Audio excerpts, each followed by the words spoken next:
What if I told you one of the best sports cars on the market today isn't an American-made muscle car with a honking V8 or a sophisticated piece of German engineering capable of going over 200 miles per hour on the Autobahn, but rather a humble four-cylinder, two-door rear-wheel drive sports coupe that's cheaper than a modern-day SUV. I'm talking about the Subaru BRZ, and it might be one of the most important cars made in the last 10 years. And today, we're gonna figure out why. Welcome to Big Time.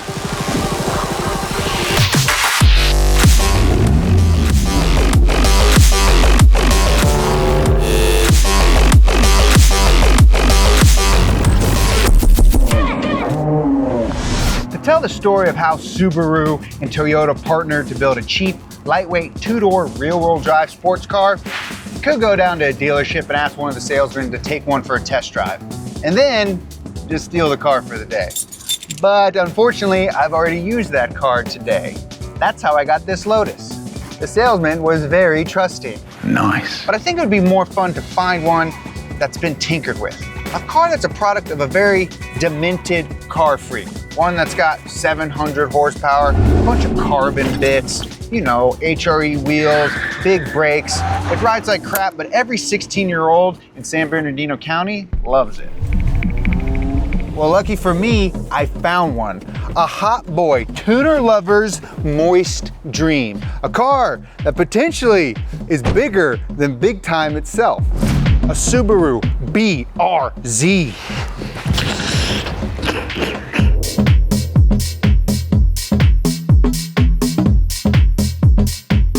Before we get into the nitty-gritty of this BRZ in particular, let's hop on the old magic school bus and take a trip back to the 2000s.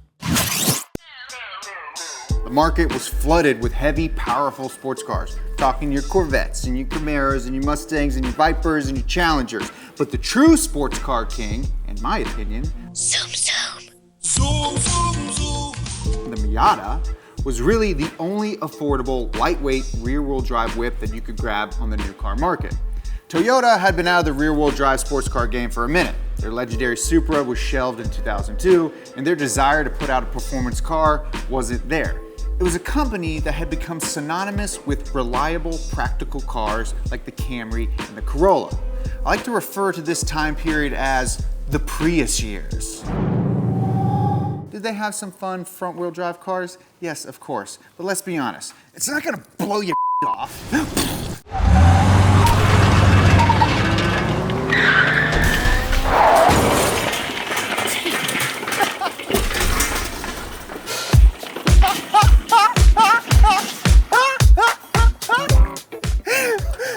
Thank NordVPN for sponsoring today's video. We've been using NordVPN for a while now because, to be honest, we were sick of getting targeted ads. Yeah, you guys probably already know this, but when you're online, you leave data behind, and that data can be tracked, and then it can be sold to God knows who.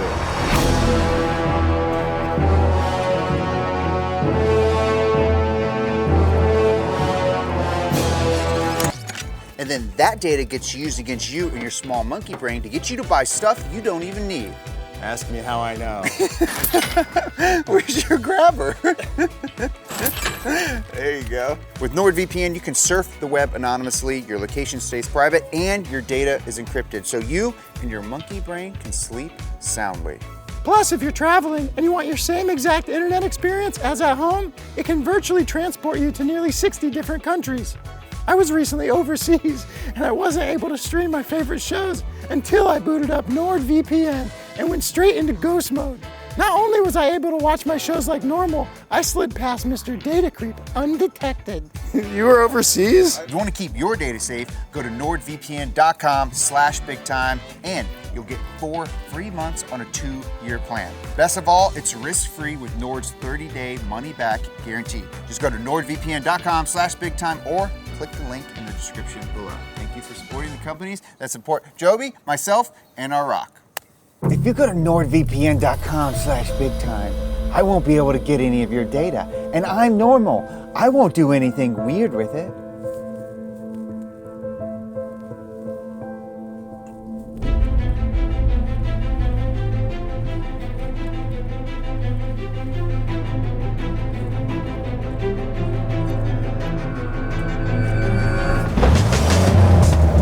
But here's the thing. Luckily, the car gods smiled down upon us, and two key things happened during that time period. The first was Akio Toyoda, the executive vice president of Toyota at the time, had a vision of reviving the company's passion for exciting, fun-to-drive cars. The second was in 2008, Toyota ponied up over $300 million to have some ownership in Fuji Heavy Industries. That's the parent company of Subaru. It's like giving your neighborhood rival a loan for his competing lemonade stand. You're kind of a nice bully. Now, this collaboration between Toyota and Subaru resulted in the development of a platform that would be used to create both the Subaru BRZ and the Toyota 86. Now, at the time, it was the Scion FRS. You guys remember Scion? The company for young people that old people with? Old people just love those QB cars because they can get their fat asses. Toyota brought its expertise in handling and chassis development, while Subaru provided the FA20 Boxer engine. Now, this flat four engine was key to the car's design, as its low center of gravity helped create excellent balance and agility on the road. Now, it might not be fast in a straight line, but it's in the corners where speed feels most fun. Now, if you look at the spec sheet of a stock BRZ, there's nothing there that's just gonna blow your off. Ah! Okay, 2-liter engine making 200 horsepower and only 151 foot-pounds of torque, 0 to 60 in 6.5 seconds, steel brakes, yuck, disgusting. But when you get behind the wheel, only one thing matters. How fun is it to drive? Well, pretty friggin' fun. Fun enough that at its sales peak in 2013, Toyota, through their Scion brand, sold over 18,000 of these cars, with Subaru selling another 8,500 in the same year. So yeah, they were fun. Slow, but fun. Now, I don't have a stock BRZ with me to experience the thrill of driving a slow car fast, but I do have a BRZ that has 700 horsepower. I'm just curious, how can you get 700 horsepower out of a 4-cylinder Boxer engine? Weird transition, here we go. The Toyota-Subaru partnership resulted in, weirdly enough, the car using a Subaru power plant. They ditched the traditional inline or V-shaped engines and went with the Boxer layout. So instead of your pistons going up and down, they go side to side, like two fists in a boxing match. The more you know. The FA20 that originally came in this car put out 200 horsepower. Well, this flat four has 700, and to get to that 700 horsepower figure, it needed just a little bit of work. We have a JDL turbo kit with a Garrett G30 turbo making 26 pounds of boost. It's got 1200cc injectors squirting flex fuel, and to make sure the entire thing doesn't blow up in true Subaru fashion, it's built with upgraded pistons and rods, but it maintains the factory cams and crank, all going through the factory transmission. At the wheels, this thing makes 560 horsepower. And when you look at it, it doesn't look all that special. Pretty cool. Fog me, Nick. Yeah. What's up, guys? You guys have been asking for the Big Time Motorsports tee. Today's the day. You can go get it at bigtime.com. Go get you one. It's my favorite shirt yet. Keeping this car's handling in check is the job of its 4-wheel independent suspension. Up front, you have McPherson type struts, lower L-arms, coil springs, stabilizer bar, and in the rear, you got a double wishbone setup. So you get a lighter, stronger suspension setup that helps improve the handling by minimizing tire displacement during cornering. The tire just stays on the ground longer. Like my papa always told me, tires don't work when they're in the air. He was right. R.I.P. Papa. Now, the factory suspension has been changed over with a set of BC coilovers, but factory arms, factory sway bar, we got a Willwood brake kit behind some HRE wheels, and speaking of tires and wheels, we got some real fat Johns on here with the help from its wide hips. And when you look under the hood, it's pretty unassuming for something making close to 600 horsepower to the wheels. Now, we have a completely stock interior, we got minimal suspension upgrades, but it's the body of this car that draws you in.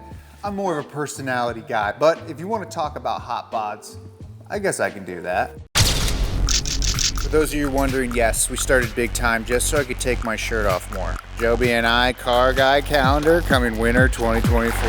And pop. Carbon trunk lid, carbon splitter, carbon hood, carbon louvers, carbon side skirts, all very cool parts.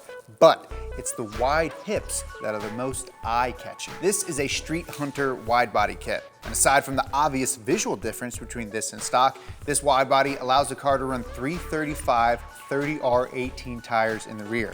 Now when you have close to 600 horsepower going to the rear wheels, by increasing your contact patch, you can get all that power to the ground. Throw in some aero bits and a front lip and you get some added downforce at speed. How fast has this car gone before? I'm not legally allowed to say. 255 miles an hour. Really? No. Now, my love for car freaks who take a $20,000 car and dump unsavory amounts of money into it is unmatched. So I want to know what kind of person takes a car like this and modifies it to this state just cuz. What kind of guy takes the smooth curves and adds angles to it like he's getting extra credit on his geometry quiz? Well, he happens just so to be a fellow car nut and a good buddy of mine. He could have stuck with paintball guns, and if so, he'd be living in a van down by the river.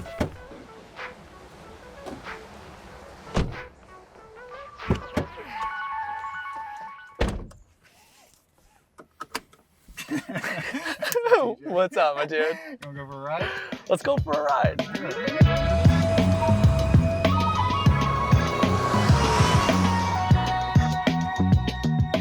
All right, TJ, so what do we have here? What are we sitting in? This is my 2013 BRZ. Her code name is Miley. Okay. Turbocharged, wide body, pretty much all the great things that are encapsulated in her BRZ is what we have here today. Unclinked headers, got that Subaru rumble. I hear it. I think, I think It's got some spice. yeah, it's got some spice. So this car comes naturally aspirated Yep. in its stock form. That's no longer the case. No, it's so bad.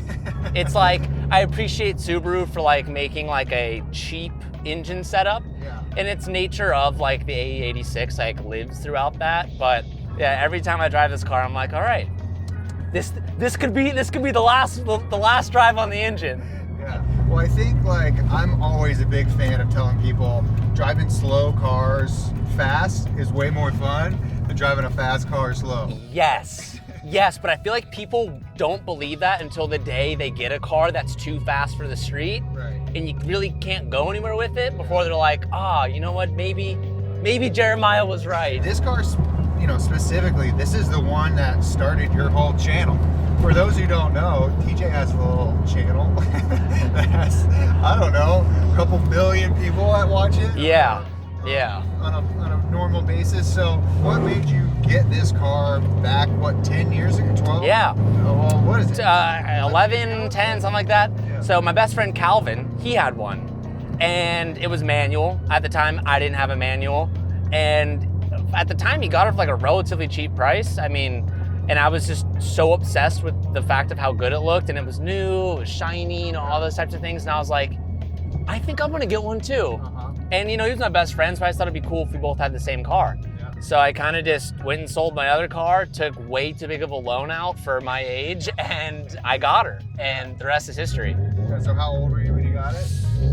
19. And I still think it's a great car for people who are young because it's not so fast it's dangerous. Yeah. You can still drive it quickly, but it's all about the driving experience rather than how fast you're going. So it's a really good car for that age bracket, in my opinion. Yeah, so it's a car that won't get you in a whole bunch of trouble, but you can't have a whole bunch of fun. Exactly. And I just think it's a really good baby step. So tell me about, obviously, you have another company that makes the body kits for these. How did that come about? So when I got the BRZ, my ultimate dream was like, I want a turbo kit and a rocket bunny kit.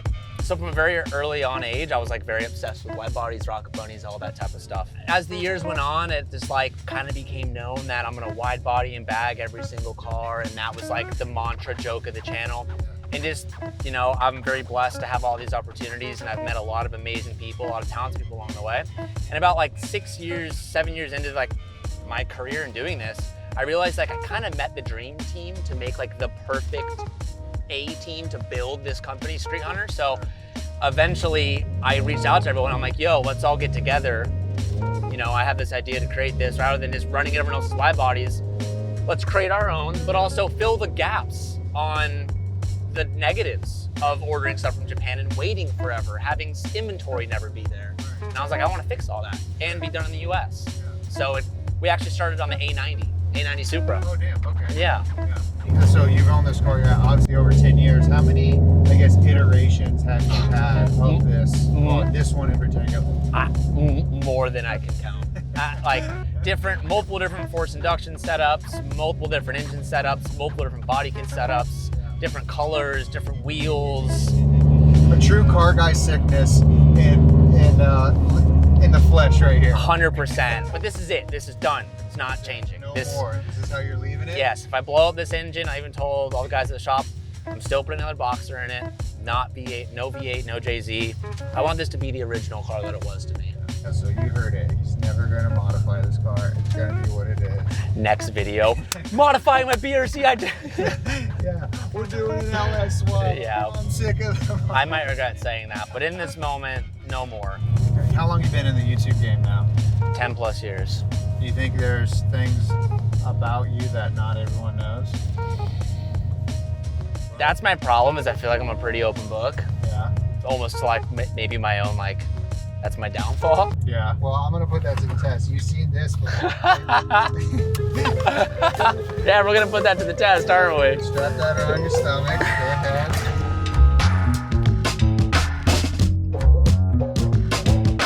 All of your cars that you enjoy driving. Yep. You know, where does this one rank? Honestly, now that I'm on the lie detector test, I don't know if it's that high. Yeah. It's great. I advocate it to everybody, but it's probably like maybe among top 5. Okay. Well, you know what? Look at that. Straight as an arrow, baby. Flying colors, baby, flying colors. Now that might be the best one you get today. We don't know. Okay. Okay, so being in the YouTube world, we read comments. Comments, love them. Love them, hate them. Have you ever read a comment that poked you so hard that you like remember it to this day? Is there something that like really bugs you, you know? The problem is I don't want to give anyone the satisfaction of them hearing me say yes. Yeah. So I'm gonna say no. Okay. Well, nothing spiked there, but it did say bad body language. that one's accurate. Okay, if you could do it all over again, would you rather be an automotive YouTube or a surf guide in Bali that goes by the name Baldo? What? Honestly, I feel like I'm gonna go with Baldo on that one. He lives a pretty sweet life. Not a lot of stress in that one. You did your homework for real. Yeah, so who's Baldo? Baldo is my brother. Your brother. A lot of people don't know that I have a brother Yeah. that took the exact opposite life path than me. But like outside of cars, what are your other hobbies? What else do you like get into? So the first like 8-10 years of my life, hockey was my life. Okay.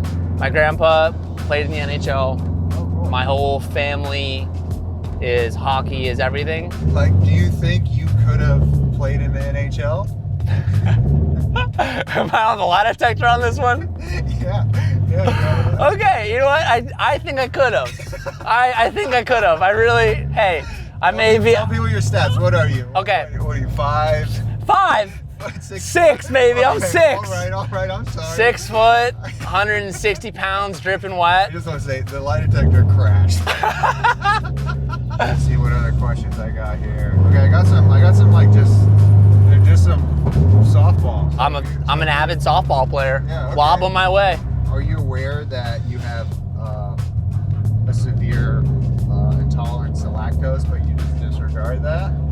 Is that something that you just are just like, nah? Where are you pulling these? I refuse to stop eating cheese. We had pizza today. I will always be the first person that's like milk, cheese. Now, back in the day, was Taylor Swift your favorite artist? What? Taylor Swift, dude. She's my girl. I'm a Swiftie, dude. I've been to like 3 of her concerts. Really? Yep. Big Swiftie guy. Dude, my cheeks hurt. And you know what? You were 100% for 100%. Good job. I'm an honest Abe, dude. Absolutely nailed it.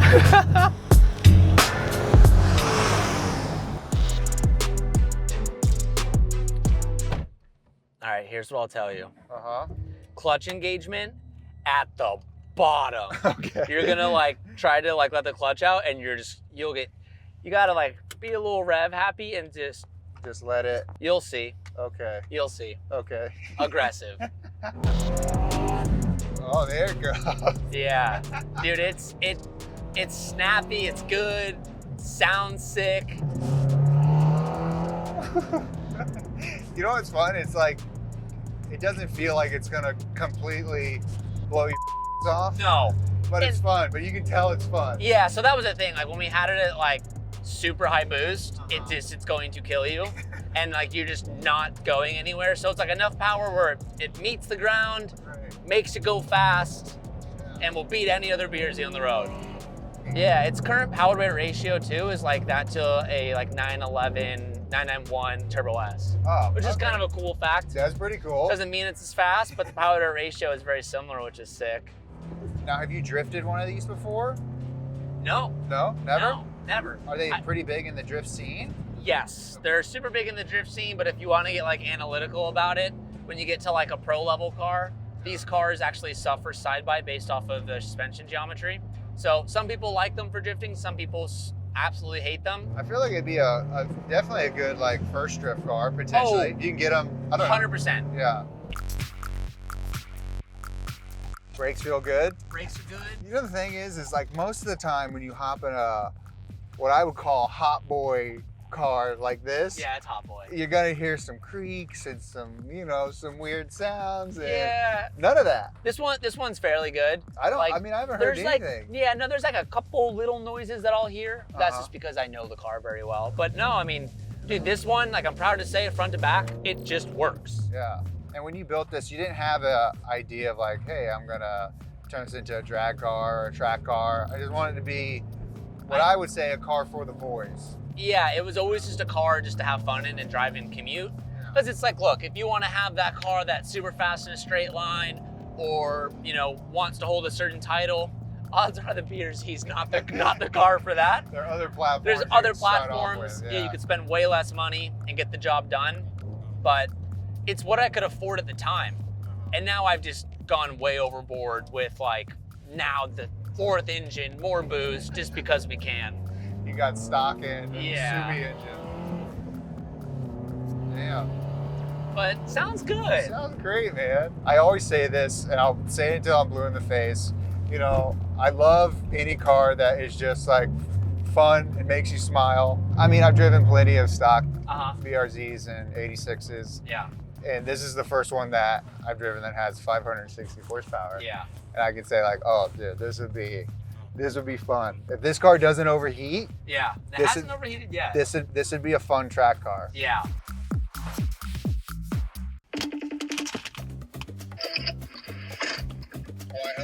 Hello. Hello. I didn't know that you would be fully decked out. This is my everyday attire. What do you mean? I wonder why it took so long. I'm dripped up. Yeah, you're dripped up, dog. You look great. A few days ago when I came, I forgot to take you out to dinner because it was getting late. It was dark. We were trying to, do all the camera stuff that's required. So I figured we could just, wrap this thing up and have a little treat. Are you in your BRZ? Oh yeah, I'm sitting pretty. I got a supplementary dinner right here. Okay, you got a Cliff Bar? Okay, cool. I'm in my E92, so I thought I would eat some pistachios. Oh, very fitting. Nice. I'm a big E92 fan. Oh, yeah? Have you built one? Oh yeah. Well, my first car was an E90. I thought when I said that sentence, you were going to be like, I'm a big pistachio guy.